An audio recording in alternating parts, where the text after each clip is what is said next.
Hello there, my name's Annette with Sunbeam Fabric Art. Welcome to my channel. I just finished a video where I was trying to use up a bunch of jelly roll leftovers or 2.5-inch strip leftovers.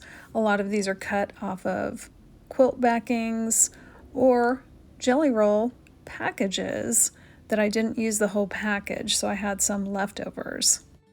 For my last project, I had them already sorted out in lights and darks. So I was trying to figure out what can I do with these strips. I really wanted to move them out and get some quilts made. Now, one quilt I've never made, believe it or not, is a jelly roll race.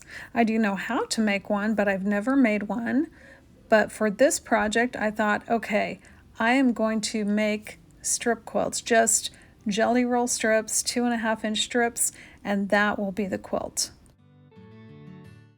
To start, I just sat down at the sewing machine. I turned on a good TV show that I could binge watch, and I started sewing a light strip to a dark strip. Now, if I really wanted to save time, I could make this joining of two strips end to end instead of diagonal, but the diagonal seam does make it just a little bit stronger. And it's also kind of cool on the finished quilt to see those diagonal lines. Since my jelly roll strips and my 2.5-inch strips are not all the same length, because like I said, some of them are quilt backing, some of them came out of packages, I decided I couldn't do a traditional jelly roll race because the lengths are just too various. I have some really long strips, some really short strips. So I decided I was going to sew every single strip dark, light, end to end. And then we'll see what happens.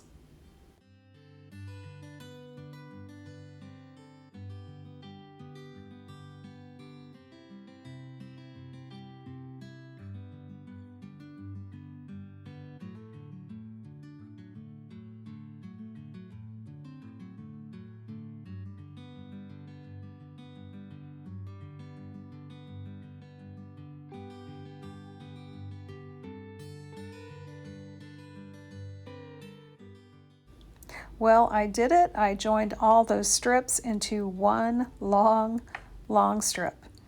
Once that was done, I trimmed off those excess triangles, and like I said, this would have saved me a little bit of time had I sewn these strips end to end, but I decided to do the diagonal seam instead. My next thought was, what have I done? I had this huge pile on my floor of these strips that were all one long strip. You can see how big this pile of strips is, and here you can see I've laid it all out on my floor in my office. And this is when I made the decision to cut all these into 60-inch strips. Since my strips were originally all different lengths, I couldn't do a traditional jelly roll race, so I am just going to cut these strips into 60 inches or 5 feet lengths. Then I'm just going to start putting them together.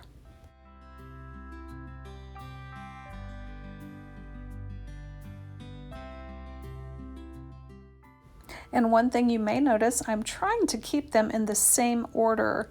That way, as the certain color goes from strip to strip, that will stay cohesive and look like it was meant to be that way. And here you can see the giant pile of strips that I am now ready to start joining together.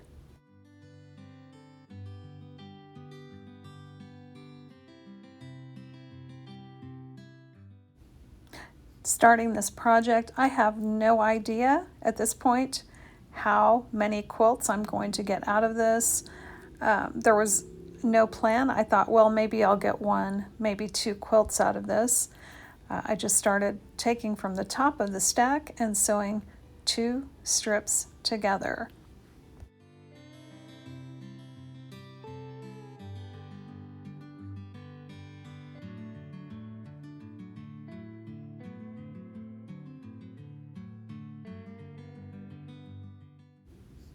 Well, I separated all my chains And then round 1 was officially done, and I'm ready to start round 2.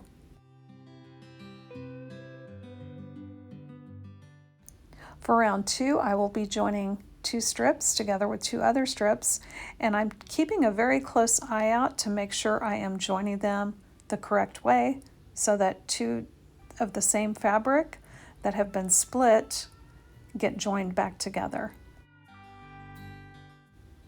When doing a strip quilt like this, where you have very long strips that make up the whole quilt, it's important that each round you sew a seam the opposite way from the previous round.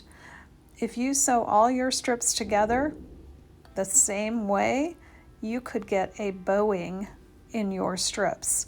They could tend to curve. So one seam one way, the next seam should be stitched the opposite way. So you will see me taking these strips and flipping them from the bottom up to the top. Another thing you'll notice that I'm doing, where I come to a diagonal seam, I am lifting that up and I'm double checking that that seam is lying the same way for both of these seams. I don't want to have that one seam that's diagonal being pressed down one way on one side and the other way on the other side. So occasionally in this video, like I said, you're going to see me lifting up that bottom strip to take a look at the seam underneath and make sure it's laying the right way or the same way for both sides.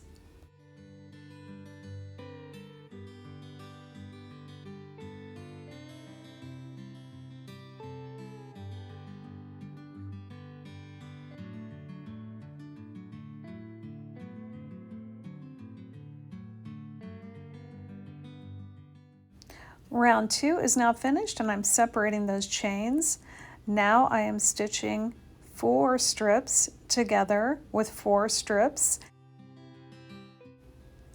At this point, I determined that I needed to have a total of 40 strips for a quilt of the right length. So when I got to 40 strips, I stopped and started a new quilt.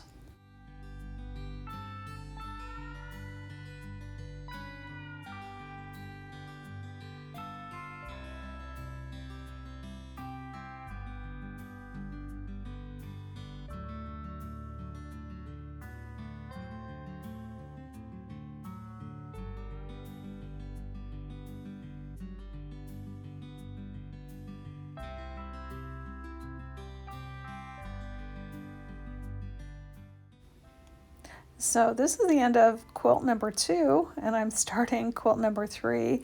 At this point, I'm a little surprised that I'm still going. I still have a large pile of these strips to go. When I got to the end of quilt 3, I realized I did not have enough for 40 strips for quilt number 4.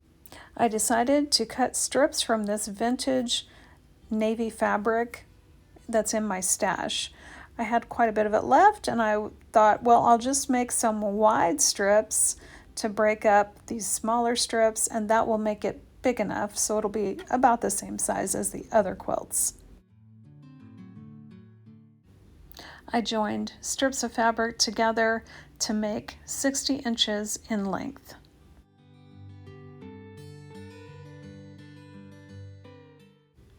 I did really good joining these, and my ships were all going the same direction.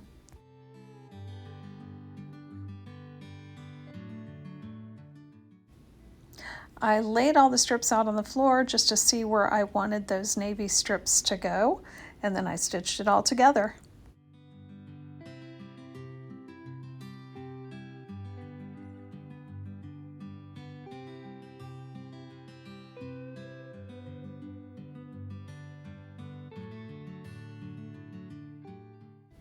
Honestly, I can hardly believe that that pile of strips that you saw at the very beginning made 4 complete quilt tops. The only thing left to do is to trim the left and the right side of these quilt tops. I'm using the horizontal lines on my ruler along with the seam lines of the strips to make sure I'm getting a nice straight cut.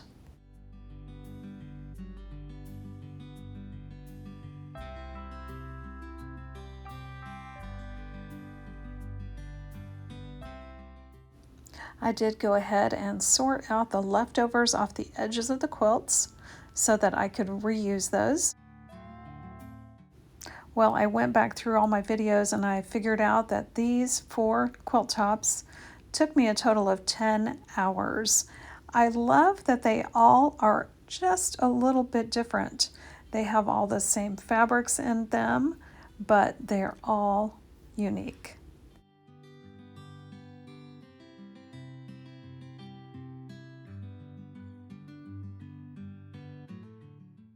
I want to thank you so much for joining me today for this tutorial, and I do hope to see you back again real soon.